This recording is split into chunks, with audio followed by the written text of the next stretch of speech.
But we will be in Judges chapter 14 tonight.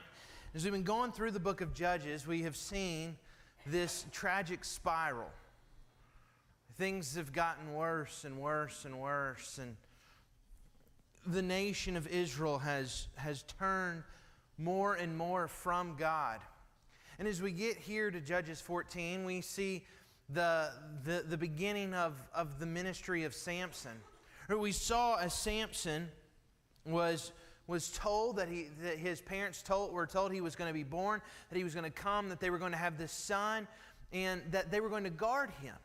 That they were to have a Nazirite vow for him, where he was to never shave his head, where he was to never have anything to do with anything that came from the vine, where he was to never be around death. And as Samson's ministry began, we are going to see a ministry full of compromise, a ministry full of rebellion, but one in which God still works. And so look with me in chapter 14. We're going to cover a fair bit of scripture tonight, but want us to see what God is doing here. In chapter 14, verse 1, it says, Samson went down to Timnah. And at Timnah he saw one of the daughters of the Philistines. Then he came up and told his father and mother, I saw one of the daughters of the Philistines at Timnah. Now get her for me as my wife. But his father and mother said to him, Is there not a woman among the daughters of your relatives or among all our people that you must go and take a wife from the uncircumcised Philistines? But Samson said to his father, Get her for me, for she is right in my eyes. His father and mother did not know that it was from the Lord, for he was seeking an opportunity against the Philistines. At that time, the Philistines ruled over Israel. Samson sees this woman, this Philistine woman, and he says, I want to marry her. Now, God had, from the very beginning of His people, had laid down a very clear prohibition that God's people were not to marry somebody from another nation. It wasn't about ethnicity. It wasn't about race. It was always about idolatry. They were to protect themselves against these other people who worshiped other gods. One of the things we've seen throughout the book of Judges is as the Israelites became intertwined with these other nations, their idolatry, their worship of these other gods bled into Israel, and it affected them. See, God understood from the very beginning that if a believer, if somebody who has faith in God marries somebody who is not a believer, somebody who does not have a relationship with God, that Christian is almost always going to be pulled away from God. They're almost always going to be turned away from God.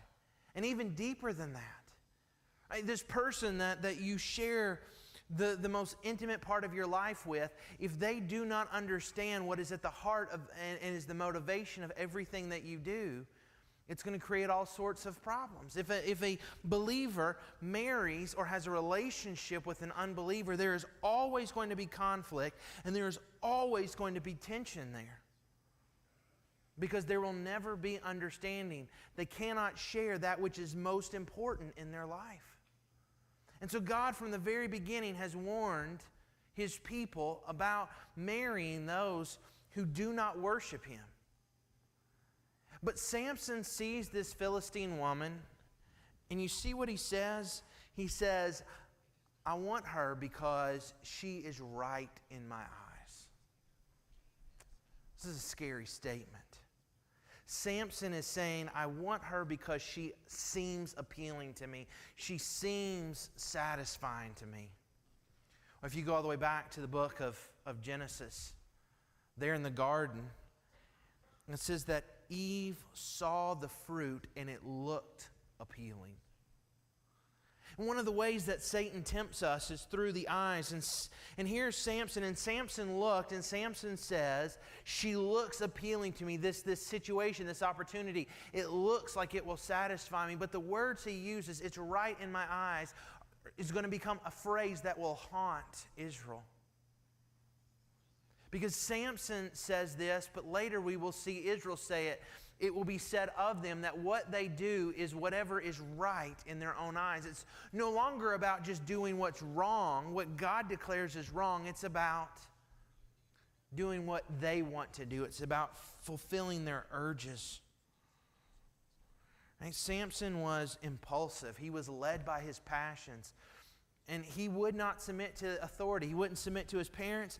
He wouldn't submit to God. He just was led by his gut. He just was led by doing what he felt like doing. And whenever anybody is led by those passions, it will always bring them to a point of disaster. But in this, there's something going on that nobody is aware of. In verse 4 of chapter 14 is such a strange verse because Samson says, I want to do this. His parents object. His parents are right to object, but the narrator of Judges tells us something deeper is going on. Because they say his father and mother did not know that this desire to marry the Philistine woman was from the Lord. For God was seeking an opportunity against the Philistines. Here's the thing.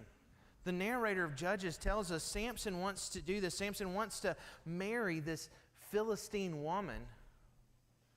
And this is a sinful act, and this is something God has said not to do. But God is at work in this.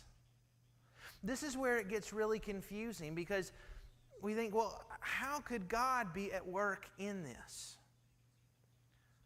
One of the things we see throughout the Bible is that God can still use the sinful decisions of humanity to accomplish His purposes. God is never the author of sin. God never causes sin. God never endorses or okays sin. But if God could not act when sin happens, then we have a God who is not greater than sin.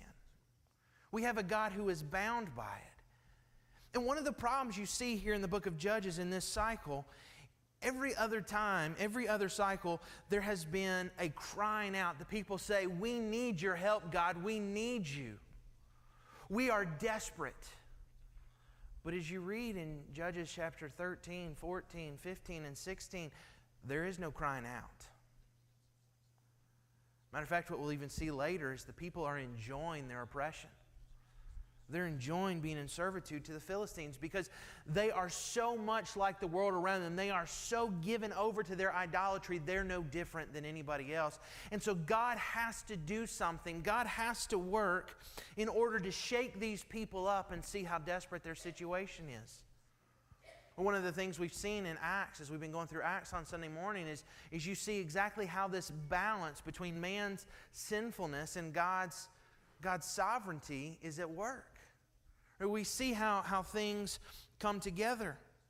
Right? You remember what Peter says in Acts chapter 2? He says, it was you who crucified Christ, but it was God who delivered Him up. That is, God was at work in their sinful decision, in their free sinful act. God was still doing something. And sometimes we come to these difficult verses in the Bible and we try and spend so much time trying to figure out what it means and how the mind of God works. Let me just tell you, you cannot figure out the mind of God. You just kind of go cross-eyed and your tongue will fall out of your mouth if you try. It can't happen. But what we need to do instead of trying to figure out the mind of God sometimes is we have to ask ourselves, why? Why is it that the narrator is telling us? Why is it that he's telling us that God is at work behind all of this? And I think the reason God is telling us that God is at work even behind Samson's foolishness is because He wants us to see that even our own sinful acts cannot stand in the way of His plans. The sinful acts of those around us cannot prevent what God is doing. That God is so big and so good that He can even take our foolish, our selfish decisions. Here is Samson, and all he wants is to satisfy his urges. But God can use this to help turn people back to Him. Right? And so God's people here need to see that there has to be this conflict, and they've missed that. And so God's using this. So look with me in verse 5. Then Samson went down with his father and mother to Timnah, and they came to the vineyards of Timnah. And behold, a young lion came toward him roaring. Then the Spirit of the Lord rushed upon him, and although he had nothing in his hand, he tore the lion in pieces as one tears a young goat. But he did not tell his father or mother what he had done. Then he went down and talked with the woman, and she was right in Samson's eyes. And after some days he returned to take her, and he turned aside to see the carcass of the lion, and behold, there was a swarm of bees in the body of the lion and honey. And he scraped it out with his hands and went on eating as he went. And he came to his father and mother, and he gave some to them, and they ate. But he did not tell them that he had scraped the honey from the carcass of the lion. Now, I don't know, but I would say that this was even a violation of the health codes in those days. But there's something deeper. Remember, part of Samson's vow, part of what Samson had to do was to refrain from being around death. And so Samson comes, and the Spirit of the Lord comes on Samson. The Spirit of the Lord gives Samson strength, and Samson destroys this lion. But then as he passes back by the lion, he sees that some bees have made themselves at home and have created a honeycomb there in the carcass of this lion. And Samson, with his own hand, reaches in, and he grabs honey from within this lion, and he begins to eat it. And he's breaking his vow to God. He's doing what he was not supposed to do. Look with me in verse 10. His father went down to the woman, and Samson prepared a feast there for the young men used to do. And as soon as the people saw him, they brought him 30 companions to be with him. Samson said to them, "Let me now put a riddle to you. If you can tell me what it is within the 7 days of the feast and find it out, then I will give you 30 linen garments and 30 changes of clothes. But if you cannot tell me what it is, then you shall give me 30 linen garments and 30 changes of clothes." And they said to him, "Put your riddle that we may hear it." And he said to them, "Out of the eater came something to eat. Out of the strong came something sweet." And in 3 days they could not solve the riddle. On the 4th day they said to Samson's wife, "Entice your husband to tell us what the riddle is, lest we burn you in your father's house with fire. Have you invited us here to impoverish us?" And Samson's wife wept over him and said, "You only hate me. You do not love me. You have put a riddle to my people. You have not told me what it is." And he said to her, "Behold, I have not told my father nor my mother, and shall I tell you?" And she wept before him the 7 days that their feast lasted. And on the 7th day he told her, because she pressed him hard. Then she told the riddle to her people. And the men of the city said to him on the 7th day before the sun went down, "What is sweeter than honey, and what is stronger than a lion?" And he said to them, "If you had not plowed with my heifer, you would not have found out my riddle." And the Spirit of the Lord rushed upon him, and he went down to Ashkelon and struck down 30 men of the town and took their spoil and gave the garments to those who had told the riddle. In hot anger he went back to his father's house, and Samson's wife was given to his companion who had been his best man. Samson, they have a wedding party, and all these Philistine men come, and Samson says, "Okay, I'll make you a deal. I'll tell you a riddle. If you can solve it, you're going to give me 30 changes of clothes, or I'll give you 30 changes of clothes. If you can't solve it, then you have to give me 30 changes of clothes." And these men, Samson tells them the riddle, and they can't figure it out, and so they go to his wife, and they said, "Would you convince your husband to tell us what's going on?" She comes to Samson, and she sticks out her lip. You know, she's got the pout face going on. She's batting her eyes.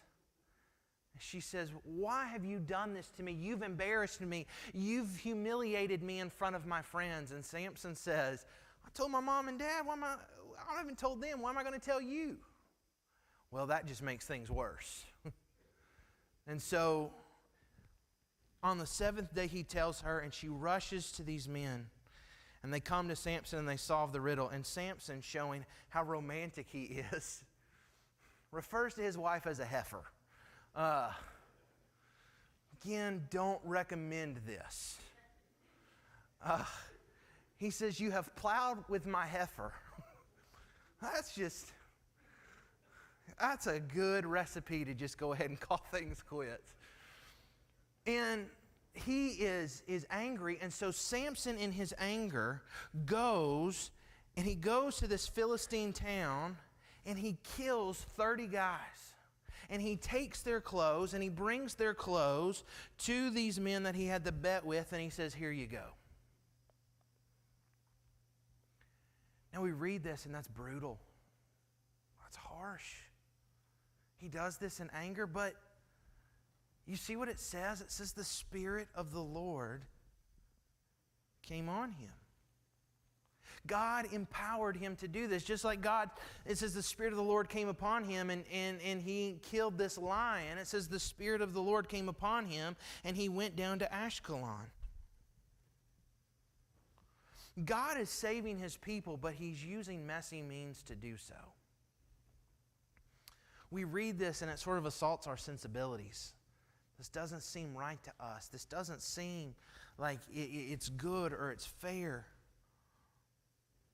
We ask ourselves, shouldn't God use people who do good? Shouldn't God use good people? Shouldn't God use people who live righteous lives? How can the Spirit of the Lord come on somebody and then them go out in anger and use this gift that God has given them to destroy other people and act sinfully? Something is amiss here. But if we say that God can only use good people and God can only use people who act righteously, what we have done is we have placed God in a box. If we say God can only use good people, then what we are saying is God is dependent on us. If we say God can only use people when they act rightly, when they do the right thing, then what we have done is we have said He is no longer a God of grace who comes into the brokenness of our lives, and even though we are sinners, and even though we make mistakes, and even though we take the good gifts He gives us and uses them selfishly, if God can only work when we're good and when we do good, then He's not a God of grace. He's a God who rewards works. Here is Samson, and Samson has taken this gift that God has given them, and he has sinned with it.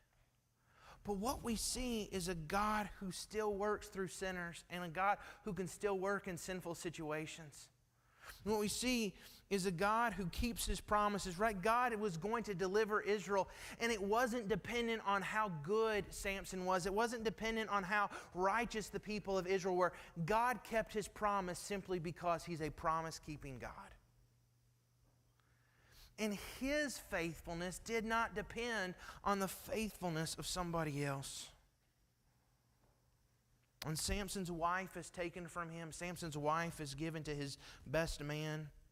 And then look in chapter 15 at verse 1. After some days, at the time of wheat harvest, Samson went to visit his wife with a young goat. And he said, "I will go in to my wife in the chamber." But her father would not allow him to go in. And her father said, "I really thought that you utterly hated her, so I gave her to your companion. Is not her younger sister more beautiful than she? Please take her instead." And Samson said to them, "This time I shall be innocent in regard to the Philistines when I do them harm."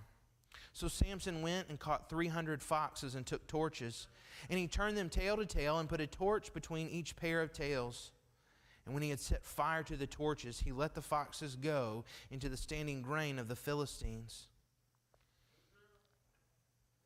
and set fire to the stacked grain and the standing grain as well as the olive orchards. Samson is not happy. Samson, his wife, this woman that seemed right to him, she's been taken from him. She's been given to his best man. He comes to her house, and he wants to consummate the marriage, but the father will not let her. He says, it's too late, I've already given her to somebody else. How about her sister? Her sister's prettier than she is anyway. And Samson, in anger, he goes out and he gets 300 foxes.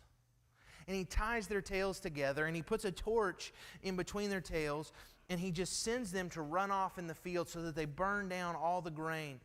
And then he takes torches and he sets fire to the grain that they've already collected, and he sets fire to their orchards so that they don't have any food to eat.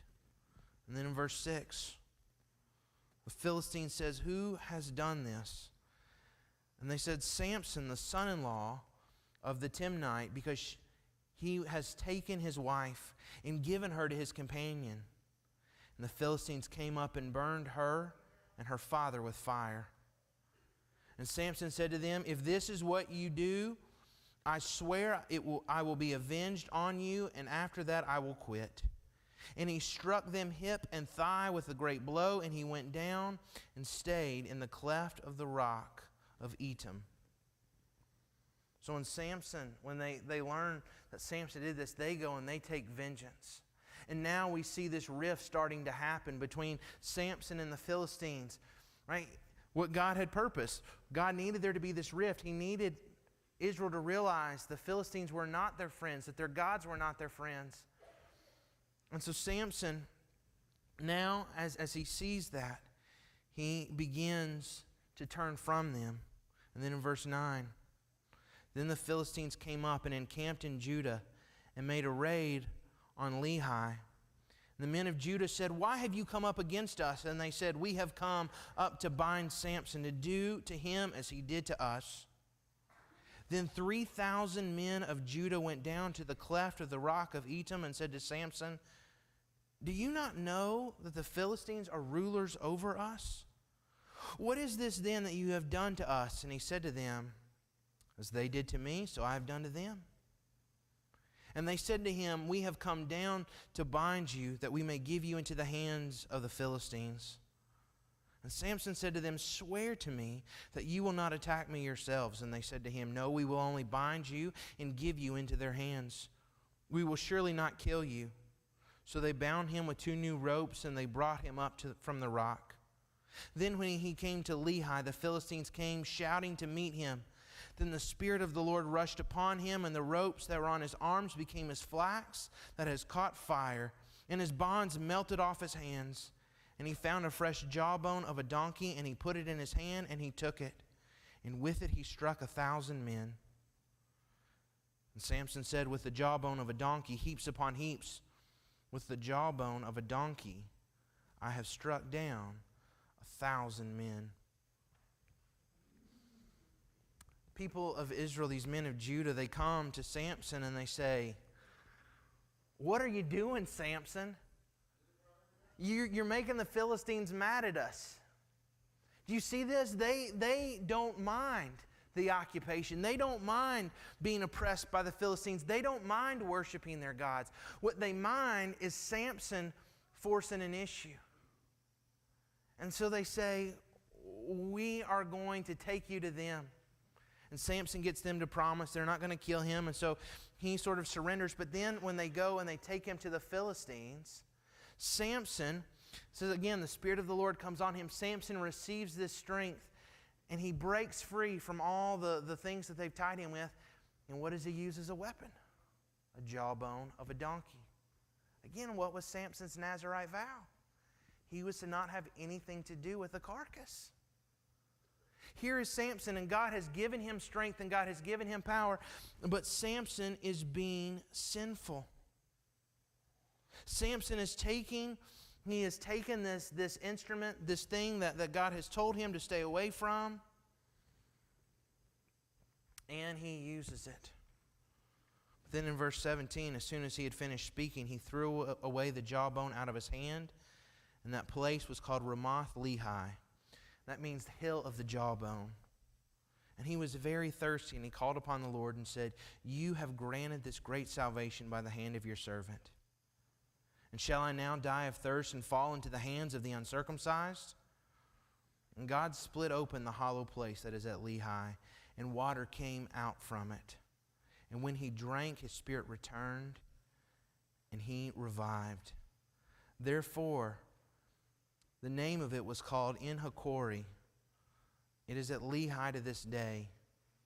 And he judged Israel in the days of the Philistines 20 years. Samson, God's Spirit comes on him.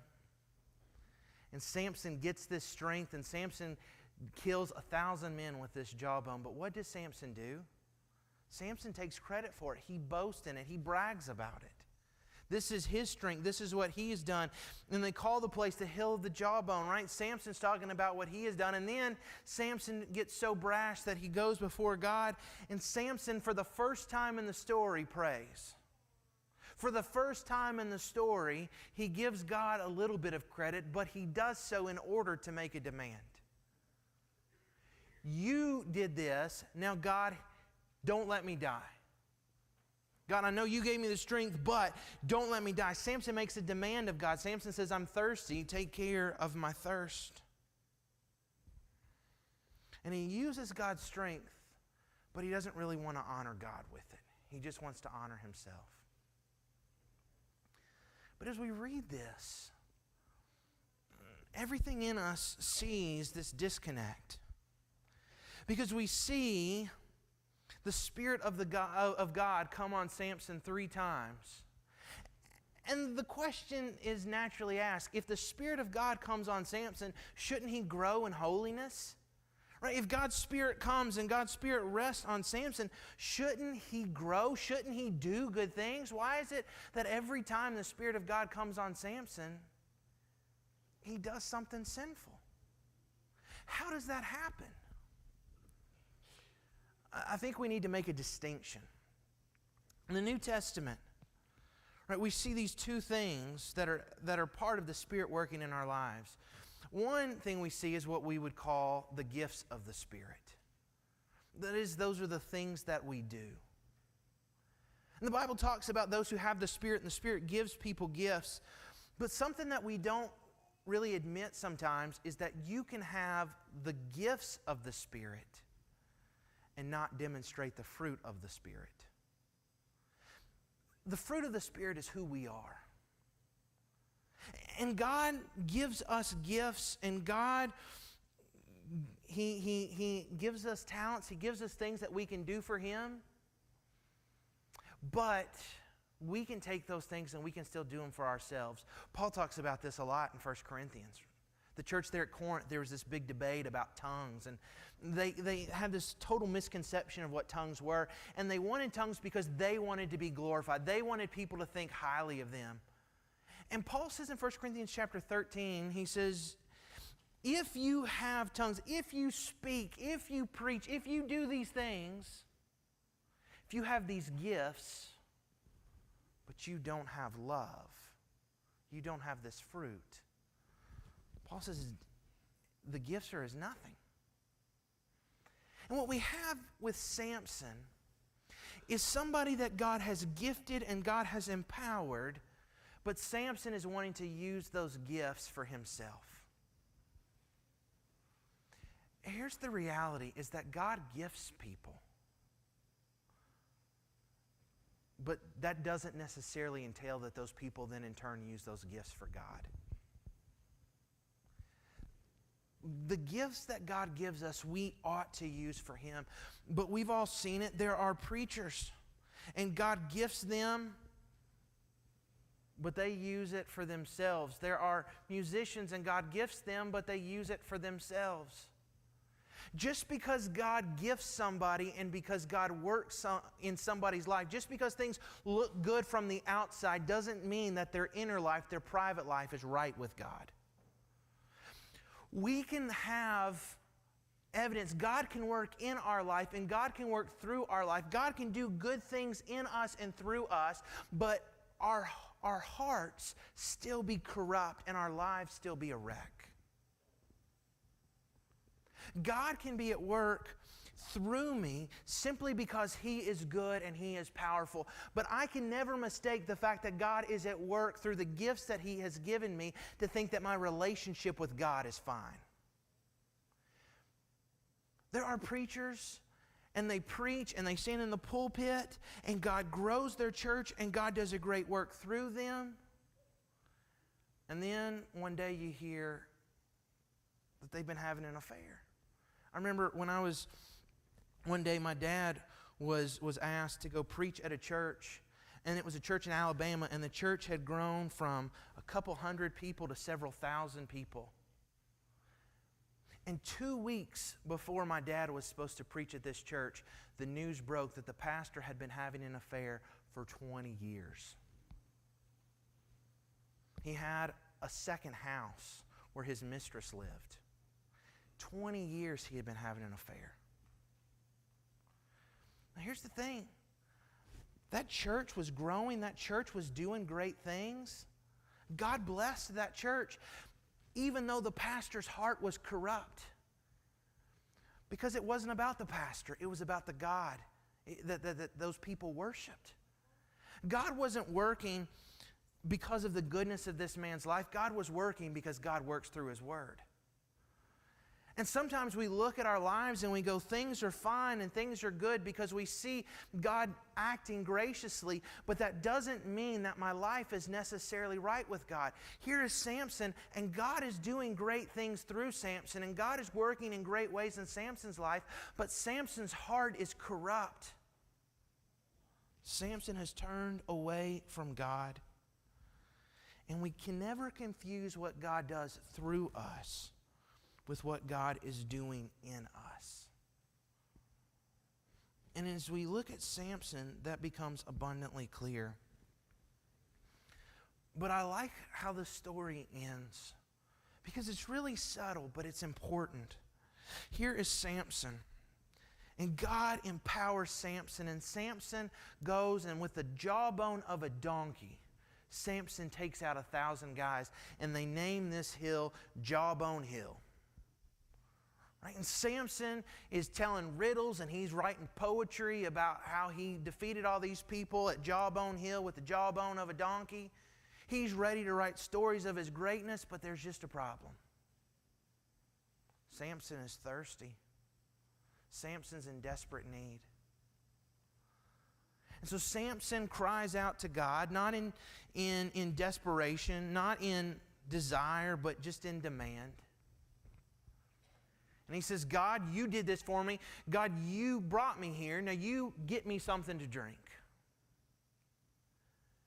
And God very graciously does. Samson doesn't deserve it. God doesn't even say to Samson, now Samson, why don't we try that again and you ask nicely? It says that he opens up the ground and water comes out.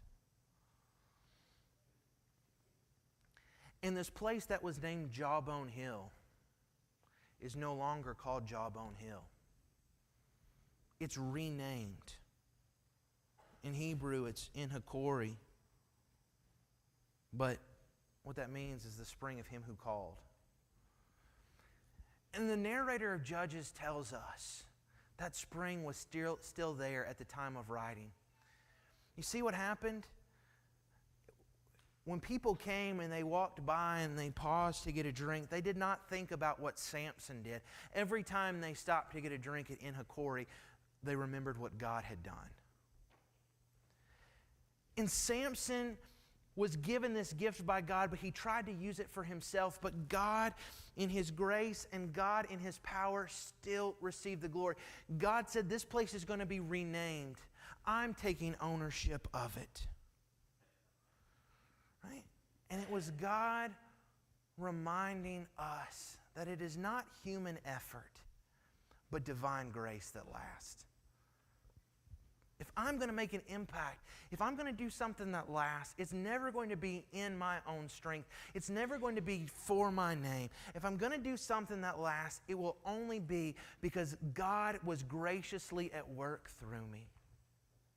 And God, in just this simple renaming of a place, was showing that what mattered and what was permanent was not what Samson had done, but what God would do. And so it is with our lives. If we look at the things that we do in our lives and we look at the monuments that we make and the accomplishments that we have, and we start to think that we're good or we're powerful or our lives count because of those things, we miss it. Because what matters and what lasts is not what I do, but what God does. And God graciously empowers me, and God graciously uses me to accomplish His purposes. And as God does that, I have to seek to make sure that He gets all the honor and He gets all the glory and He gets all the credit for what He empowers me to do. So that I'm never trusting in myself, but that I'm humbly dependent on Him every day of my life and everything that I do. Let's go to God in prayer. Father, may we never trust in ourselves. May we never trust in our power or our ability. But Father, may we trust in your grace. And Lord, as you gift us and as you work through us, may that never give us this sense of self-worth where we think that we're good enough, where we think that we're able. May we never take credit for the things that you do. But Father, may we always seek to honor you and give you the glory for those. May we take those as opportunities to point to you. Father, I pray that we never think that just because things are good in our life, that means that we don't need to grow in you, that we don't need to pursue holiness. Father, may we use your gifts, but may we also live lives that seek to bear fruit, that shows that your Spirit is living in us and working to make us more like Christ. Father, I pray that in everything we do, we trust in your grace. And it's in the name of Christ we pray. Amen.